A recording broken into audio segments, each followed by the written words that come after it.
দর্শক আপনাদের আমন্ত্রণ জানাচ্ছি যমুনা ডেস্কে। শুরুতেই জানিয়ে দেব শিরোনাম। বড়দিনের ছুটিতে করোনা সংক্রমণ বাড়ার সংখ্যা পশ্চিমা বিশ্বে, নতুন কড়াকড়ি ব্রিটেন ইতালিতে, মহামারীতে প্রাণহানি 17 লাখ ছুঁই। পশ্চিমবঙ্গের নিয়ন্ত্রণ নিতে মরিয়া বিজেপি, নেতারা দল ছাড়ায় চাপ বাড়ছে তৃণমূলে, একা হয়ে যাবেন মমতা, হুঁশিয়ারি অমিত শাহ। অনলাইন দুনিয়ার প্রতীকী ভাষায় বৈচিত্র্য বাড়াতে নতুন সংযোজন, ইমোজি তালিকায় যুক্ত হলো হিজাবি এবং ভিন্ন বর্ণের জুটি।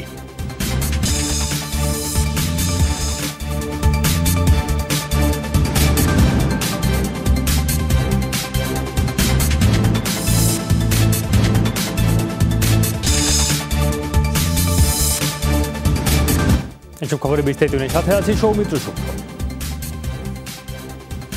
বেড়েই চলেছে করোনার সেকেন্ড ওয়েভের ভয়াবহতা। বিশ্বজুড়ে আরও 10,800 মানুষের প্রাণ কেড়ে নিল ভাইরাস। সব মিলিয়ে মহামারীতে মৃত্যু 17 লাখের কাছাকাছি। একদিনে 6.25 লাখ মানুষের শরীরে শনাক্ত হয়েছে ভাইরাসটি। সংক্রমণ আর প্রাণহানির শীর্ষে থাকা যুক্তরাষ্ট্রে শনিবার 2,500 ছাড়াই প্রাণহানি। নতুন সংক্রমণ শনাক্ত হয় 1,90,000-এর মতো। দেশটিতে করোনায় মোট মৃত্যু 3,23,000-এর ওপর। এদিন দ্বিতীয় সর্বোচ্চ 762 জনের মৃত্যু দেখেছে মেক্সিকো। ব্রাজিলে প্রাণ গেছে 669 জনের। 550-র মতো মৃত্যু হয়েছে রাশিয়া, ইতালি ও যুক্তরাজ্যে।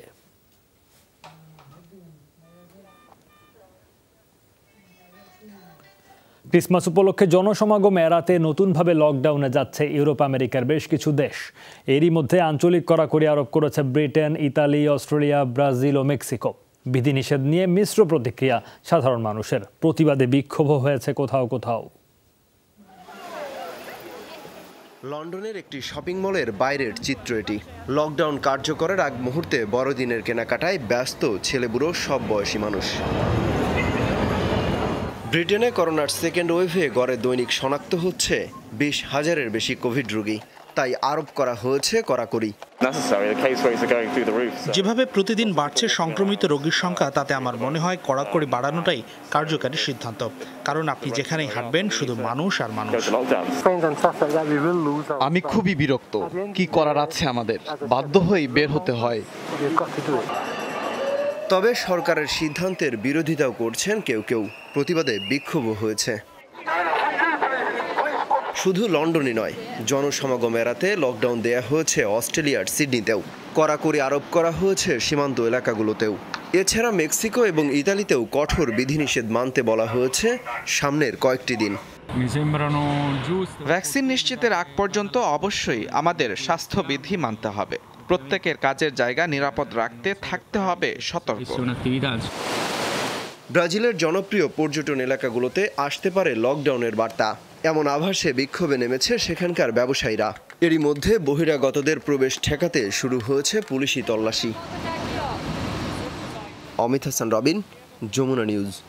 করোনা ভ্যাকসিন গ্রহণ করলেন ইসরায়েলের প্রধানমন্ত্রী বেনিয়ামিন নেতানিয়াহু। শনিবার দেশটিতে টিকাদান কর্মসূচি শুরুর পর প্রথম ডোজ গ্রহণ করেন তিনি। ফাইজার বায়োএনটেকের তৈরি প্রতিষেধক প্রয়োগ করা হয়েছে নেতানিয়াহুর শরীরে। এ সময় ইসরায়েলি প্রধানমন্ত্রী বলেন, জনগণকে উৎসাহিত করতেই তার এই উদ্যোগ।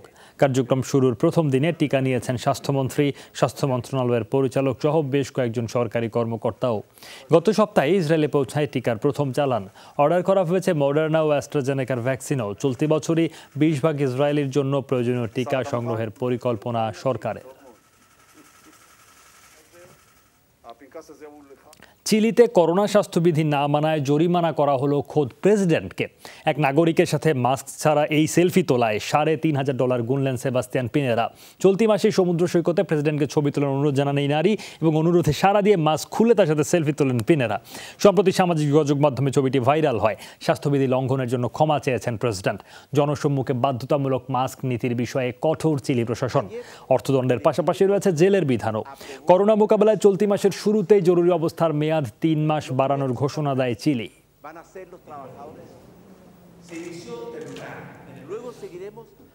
বিধানসভা নির্বাচন সামনে রেখে উত্তেজনা বাড়ছে পশ্চিমবঙ্গে। তৃণমূলের শীর্ষ নেতা ও মন্ত্রী শুভেন্দু অধিকারী সহ 10 বিধায়ক নিজ নিজ দল ছেড়ে যোগ দিয়েছেন বিজেপিতে। এটিকে তৃণমূল ভাঙার মধ্য দিয়ে পশ্চিমবঙ্গে গেরুয়া শিবিরের ঘাঁটি গড়ার যাত্রা শুরু আখ্যা দিয়েছেন বিজেপির সভাপতি অমিত শাহ। মুখ্যমন্ত্রী মমতা ব্যানার্জিকে উদ্দেশ্য করে বলেছেন, নির্বাচন আসতে আসতে পুরো একা হয়ে যাবেন তৃণমূল সভানেত্রী। 2014 সালে ভারতের সরকার গঠনের পর থেকেই যেসব রাজ্যে নিজেদের অবস্থান নড়বড়ে সেখানে দলের শক্তি বাড়াতে তৎপরতা শুরু করে বিজেপি। তবে কোনোভাবেই সাফল্য ধরা দেয়নি পশ্চিমবঙ্গে। তাপসী মণ্ডল পরপর 2 বিধানসভা নির্বাচনে হেরে এবার মরিয়া বিজেপি। দলে ভেড়াচ্ছেন বাঙালি রাজ্যটিতে ক্ষমতাসীন তৃণমূল কংগ্রেসের বিদ্রোহী নেতাদের। শুরুটা হলো শনিবার। পশ্চিম মেদিনীপুরে বিজেপির মহাসমাবেশেই কেন্দ্রীয় স্বরাষ্ট্রমন্ত্রী অমিত শাহর সাথে হাত মেলান তৃণমূলের প্রভাবশালী শুভেন্দু সহ দলটির আরও 7 নেতা। কলকাতা আর দিল্লিতে একই দলের সরকার থাকুক, নইলে বাংলা বাঁচবে না। অর্থনীতি শেষ হয়ে গেছে, বেকারদের চাকরি নেই। এটা থেকে যদি বেরিয়ে আসতে হয়, যশস্বী প্রধানমন্ত্রী নরেন্দ্র মোদীর হাতে বাংলাকে তুলে দিতেই হবে। মহামারীর কারণে ভোটের তারিখ নিয়ে সংশয় থাকলেও 2021-এর নির্বাচন নিয়ে এখনই পশ্চিমবঙ্গে ব্যাপক তোড়জোড় শুরু করেছে নরেন্দ্র মোদীর দল। তৃণমূলের দুর্গ দখলে প্রথম আঘাত দলটির ঐক্যে। আজ ভাই শিবন শুভেন্দু কেন এত নেতা তৃণমূল কংগ্রেস ছেড়ে বেরিয়ে আসছেন? মমতা ব্যানার্জির অপশাসন, দুর্নীতি আর স্বজনপ্রীতি। কারণ দিদি, এটা তো কেবল শুরু। নির্বাচন যখন দরজায় কড়া নাড়বে, ততদিনে আপনি পুরোপুরি একা হয়ে যাবেন। অমিত শাহর দাবি, সবকিছু পরিকল্পনা মাফিক এগোলে 294 আসনের বিধানসভায় 200 আসনই হবে বিজেপির। যদিও দল ভাঙারে কৌশল বিজেপির জন্য হিতে বিপরীত হবে বলছে তৃণমূল। কিছু মানুষ সময়ের সাথে রং পাল্টায়। শুভেন্দু বলেছেন, গত 10 বছরে তৃণমূল কোনো কাজই করেনি, অথচ নেতৃত্বে তিনিই ছিলেন। তিনি মন্ত্রী, বাবা আর ভাই এমপি। তখন তিনি চুপ ছিলেন কেন? ক্ষমতার স্বাদ নিচ্ছিলেন বলে? তিনি দল ছেড়েছেন বলে ধন্যবাদ। আজ দল ভাইরাস মুক্ত হলো। Trinamool is free of virus. মন্ত্রিসভা থেকে 27 নভেম্বর এবং দল থেকে 16 ডিসেম্বর পদত্যাগ করেন শুভেন্দু। সদ্য দলত্যাগী এই নেতার অভিযোগ, দিন দিন ভাইপো অভিষেক ব্যানার্জির আধিপত্যে দল আর জনতার আস্থা হারাচ্ছেন দীর্ঘ 1 দশক পশ্চিমবঙ্গ শাসন করা মমতা। নুসহাত কামাল, যমুনা নিউজ। কৃষি আইন বিরোধী আন্দোলনের মধ্যে আজ নয়াদিল্লির গুরুদুয়ারা পরিদর্শনে গেলেন ভারতের প্রধানমন্ত্রী নরেন্দ্র মোদী। প্রার্থনা শেষে উপস্থিত জনতার সাথে ছবিও তোলেন প্রধানমন্ত্রী। পার্লামেন্টের কাছেই রাঘবগঞ্জ সাহিব গুরুদুয়ারা। ভারতে চলমান কৃষক আন্দোলনের নেতৃত্ব দিচ্ছে মূলত শিখ সংখ্যাগরিষ্ঠ 2টি রাজ্য, পাঞ্জাব ও হরিয়ানা। আন্দোলনরত কৃষকদের বেশিরভাগ এই সম্প্রদায়ের। গেল বুধবারও সরকারের অন্যায়ের বিরুদ্ধে প্রতিবাদ জানিয়ে আত্মহত্যা করেন ধর্মঘটে থাকা একজন শিখ ধর্মগুরু। অনেকেই বলছেন, শিখ সম্প্রদায়ের মন জয়ে বিনা নোটিশে গুরুদুয়ারায় গেলেন মোদী। হাড় কাঁপানো শীতে জবুথবু ভারতের রাজধানী নয়াদিল্লি। আবহাওয়া অধিদপ্তর জানিয়েছে 3.4 ডিগ্রি সেলসিয়াস রোববারের তাপমাত্রা। শৈত্যপ্রবাহ আগামী 2 দিন বহাল থাকবে এমন আভাস আবহাওয়াবিদদের। সাথে রয়েছে ঘন্টায় 10 থেকে 20 কিলোমিটার বেগের কনকনে হাওয়া। রাজধানী ছাড়া চণ্ডীগড়, পাঞ্জাব, হরিয়ানা ও রাজস্থানেও অনুভূত হচ্ছে প্রচণ্ড ঠান্ডা। ঘন কুয়াশায় ঢাকা উত্তরপ্রদেশের শহরগুলোয় তাপমাত্রা 6-7 ডিগ্রি সেলসিয়াস। এদিকে প্রচণ্ড ঠান্ডায় খোলা আকাশের নিচে আন্দোলনরত কমপক্ষে 25 কৃষকের মৃত্যু হয়েছে কয়েকদিনে। তাদের স্বাস্থ্যসেবা দিতে কাজ করছেন পাঞ্জাবের একটি চিকিৎসক দল।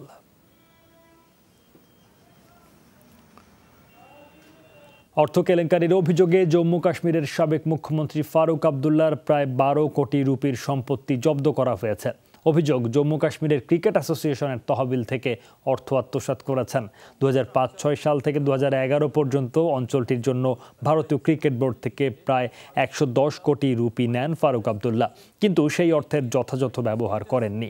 অর্থ পাচার প্রতিরোধ আইনের আওতায় তার বিরুদ্ধে নেওয়া হবে প্রয়োজনীয় পদক্ষেপ। জব্দকৃত সম্পদের মধ্যে রয়েছে 2টি বাড়ি ও 3টি প্লট। প্যারিস জলবায়ু চুক্তিতে ফেরা এবং ক্ষতিকর প্রভাব মোকাবেলায় নতুন কমিটি গঠনের কথা জানালেন নবনির্বাচিত মার্কিন প্রেসিডেন্ট জো বাইডেন। শনিবার হবু মন্ত্রিসভার জন্য বেশ কয়েকজনকে মনোনয়নও দেন বাইডেন।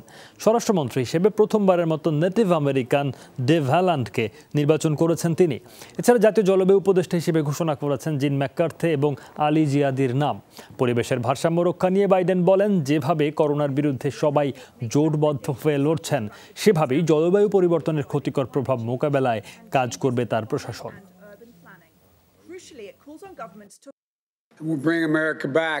আমেরিকা আবারও প্যারিস জলবায়ু চুক্তিতে ফিরবে। জলবায়ু পরিবর্তনের প্রভাব মোকাবেলায় নেতৃত্বে ফের অবদান রাখবে মার্কিন ব্যবসায়ীরা। শুধু সর্বোচ্চ রূপেই ফিরব না, শ্রমিকদের দ্বারা মানসম্মত পরিবেশ নিশ্চিত করব।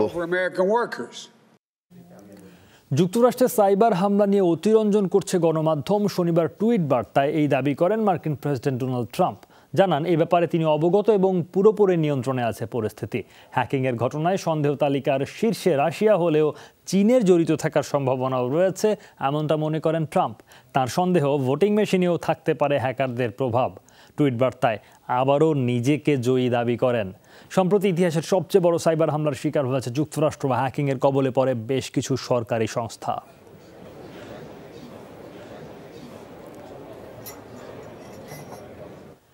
অবসান ঘটল নাইজেরিয়ায় স্কুল ছাত্র অপহরণ নাটকীয়তার। শনিবার স্বাস্থ্য পরীক্ষা শেষে পরিবারে ফেরত যায় ৩৪৪ শিক্ষার্থী।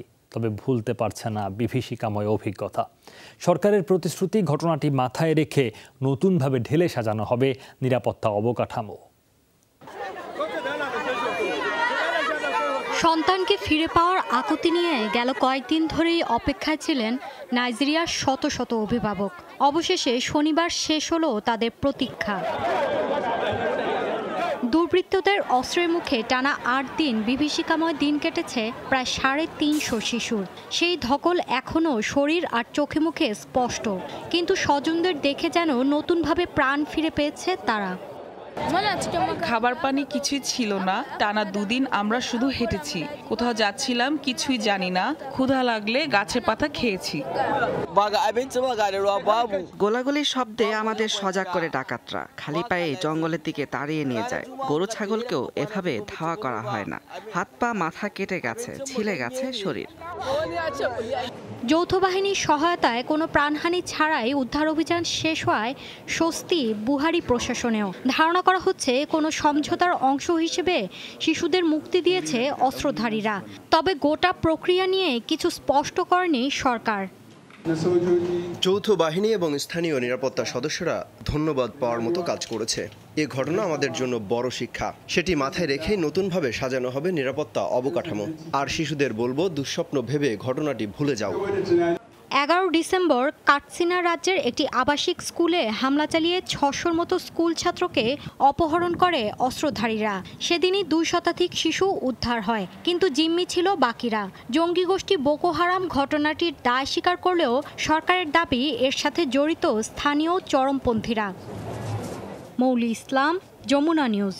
তুরস্কের একটি হাসপাতালে ভেন্টিলেটর বিস্ফোরণে ৯ করোনা রোগীর মৃত্যু হয়েছে। শনিবার স্থানীয় সময় ভোর রাতে হয় এই দুর্ঘটনা। মৃতদের বয়স ৫৬ থেকে ৮৫ বছরের মধ্যে। কর্তৃপক্ষ জানিয়েছে, দক্ষিণাঞ্চলীয় গাজিয়ান্তেপ প্রদেশের হাসপাতালটির ইন্টেন্সিভ কেয়ার ইউনিটে হঠাৎ বিস্ফোরিত হয় অক্সিজেন সিলিন্ডার। মুহূর্তেই ছড়িয়ে পড়ে আগুন। হাসপাতাল কর্মীরা কয়েকজনকে সরাতে পারলেও আটকা পড়ে গুরুতর অসুস্থ বেশ কয়েকজন। চিকিৎসাধীন অন্যান্য রোগীদের নিকটবর্তী হাসপাতালে নেওয়া হয়েছে। বিস্ফোরণের কারণ অনুসন্ধানে তদন্ত শুরু হয়েছে। আফগানিস্তানের রাজধানী কাবুলে গাড়ি বোমা হামলায় কমপক্ষে ৯ জন নিহত হয়েছেন। রোববার সকালের ওই বিস্ফোরণে আরও ৩০ জন আহত। দেশের স্বরাষ্ট্রমন্ত্রী জানান, আহতদের একজন এমপি।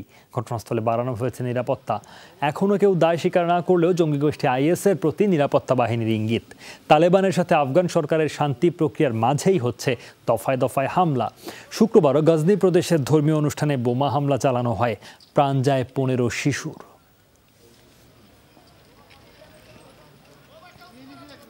কয়েক বছর ধরে ডিজিটাল দুনিয়ায় ভাব প্রকাশের সার্বজনীন ভাষা ইমোজি। প্রতীকেই উঠে আসে হরেক রকমের আবেগ, অনুভূতি, প্রকাশ পায় ধর্ম, লিঙ্গ, গোত্র পরিচয়। এবার অনলাইনের প্রতীকের দুনিয়ায় মিলবে আরও ২ গোষ্ঠীর প্রতিনিধিত্ব। হিজাবি আর ভিন্ন বর্ণের জুটির প্রতীক যুক্ত হলো তালিকায়।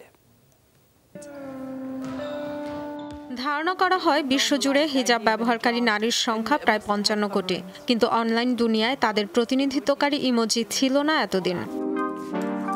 হোয়াটসঅ্যাপ প্রোফাইল আপডেট করতে গিয়ে বিষয়টি প্রথম মাথায় আসে সৌদি তরুণী রাউফ আলহুমেদের। খোঁজখবর নিয়ে জানতে পারেন ইউনিকোড কনসোর্টিয়ামের কথা, যারা কাজ করে ইমোজি স্ট্যান্ডার্ড নিয়ে। মূলত রাউফের প্রস্তাব আর প্রচারণার পরই ইমোজি তালিকায় যুক্ত হয় হিজাবি নারীর প্রতীক। আমাকে সবাই হিজাব ব্যবহারকারী হিসেবেই জানে, তবে অভিব্যক্তি প্রকাশ করতে গেলে নিজের মতো কোনো ইমোজি খুঁজে পেতাম না। একসময় পাগড়ি পরা মানুষের ইমোজি ব্যবহার করতাম। ভালোবাসা কিংবা বন্ধুত্বের সম্পর্ক বোঝাতে এতদিন মানুষের অবয়বে যে ইমোজি ব্যবহার হতো তা ছিল শ্বেতাঙ্গের। ২০১৮ সালে বিষয়টি তুলে ধরেন টেক্সাসের উদ্যোক্তা ক্যাটরিনা প্যারট। প্রস্তাব পাঠান ভিন্ন বর্ণের ইমোজি তৈরির। নিজের তৈরি অ্যাপে প্রথম ব্যবহার করেন বর্ণ বৈষম্যহীন জুটির ইমোজি। তার দেখানো পথে এবার টুইটার, মেসেঞ্জার সহ সব যোগাযোগ মাধ্যমেই পাওয়া যাবে মিশ্র বর্ণের জুটির ইমোজি। নিজের আসল বর্ণ প্রকাশের মতো ইমোজি ছিল না, তখনই মাথায় আসে এমন পরিকল্পনা। প্রস্তাব পাঠায় ইউনিকোড কনসোর্টিয়ামে, আর এখন তা অনুমোদনও পেয়েছে। আফ্রো আমেরিকান, এশীয়, ককেশীয়, ভারতীয়, লাতিন সহ নানা অঞ্চলের গায়ের রঙের 25 ধরনের জুটির ইমোজি পাওয়া যাবে সামাজিক যোগাযোগ মাধ্যমে। নতুন ইমোজির ডিজাইন করেছে আফেলান্ড্রা মেসের নামের এক প্রতিষ্ঠান। শেষমেশ আমরা হিজাব পরিহিত আর ভিন্ন বর্ণের জুটির ইমোজি আনতে পেরেছি। যেহেতু ইমোজি ভাব প্রকাশের বড় মাধ্যম হয়ে উঠেছে, সেখানে সব ধরনের গোষ্ঠীর উপস্থিতি খুবই জরুরি ছিল। 2012 সালে প্রথম ইমোজির সুবিধা পান আইফোন ব্যবহারকারীরা। পরে অ্যান্ড্রয়েড ও ফেসবুকের কল্যাণে ইমোজি পরিণত হয় সার্বজনীন ভাষায়। দিন দিন এর জনপ্রিয়তা এতটাই বেড়েছে যে সিনেমাও তৈরি হয়েছে ইমোজি নিয়ে। দুদিন আগেই মুক্তি পেয়েছে docu film the emoji story. Dorothy Tustin, Jamuna news. এই ছিল যমুনা আই ডেস্কে। এতক্ষণ সাথে থাকার জন্য সবাইকে ধন্যবাদ।